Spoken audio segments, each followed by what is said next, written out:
Remember the old saying, I scream, you scream, we all scream for ice cream? I never really understood that because who would get rewarded with ice cream for screaming? Well, I've got a recipe that won't make anybody scream, but it'll make your guests ooh and ah and want more. It's honey ice cream. Oh, you're gonna love this. We're starting off with almonds, blanched almonds. These are blanched almonds. The reason they're called blanched is that we treat them just like we do vegetables.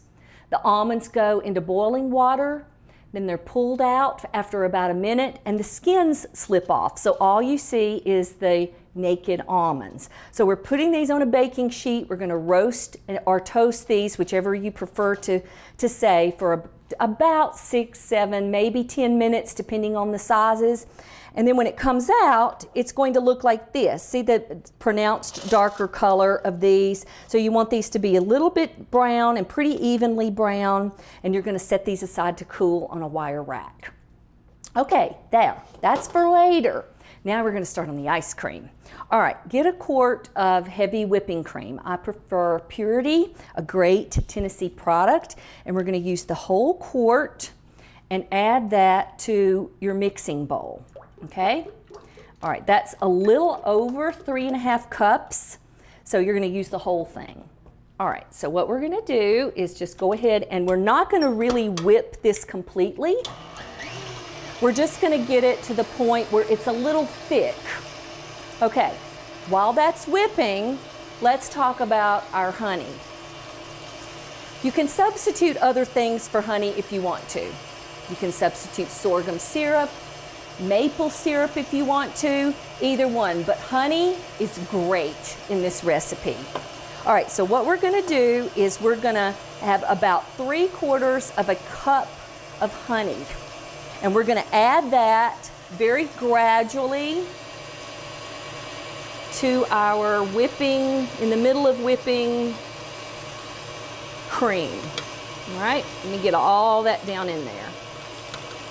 If you're substituting sorghum or maple syrup for that, use the same proportions, 3/4 of a cup. All right, that's in there. We're going to add just a little bit of salt and a teaspoon of pure almond extract. Remember, we like pure extracts. Always buy that if you can. All right, while that's still doing that, we're going to zest some citrus fruit. I like orange in this recipe, particularly with honey, but if you want to substitute another citrus product, either limes or lemons, that's just fine.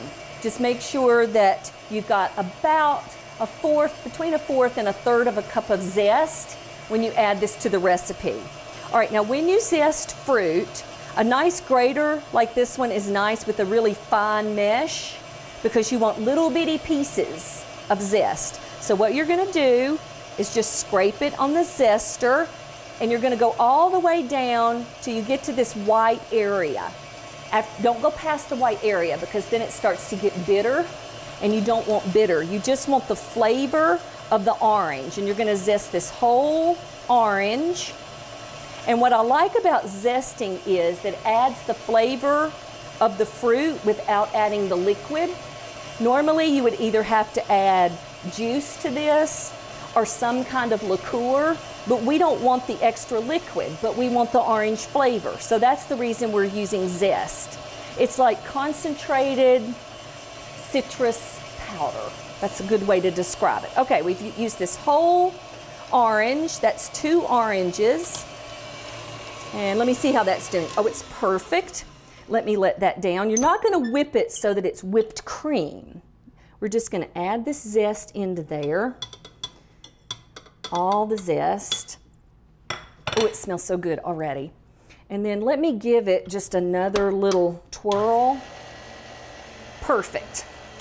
All right, now, if you've got an ice cream machine, like this one, I love this one. This is a canister that you freeze, and it works great. No more rock salt, no more sitting on top of it to keep it down in the frozen rock salt mixture. This is great. It's electric and works fabulous. If you don't have an ice cream machine though, all is not lost. pour your mixture into a nice flat container such as this one. I like to use a deep one because here's what you're going to do. You're going to stick this in the freezer and set a timer.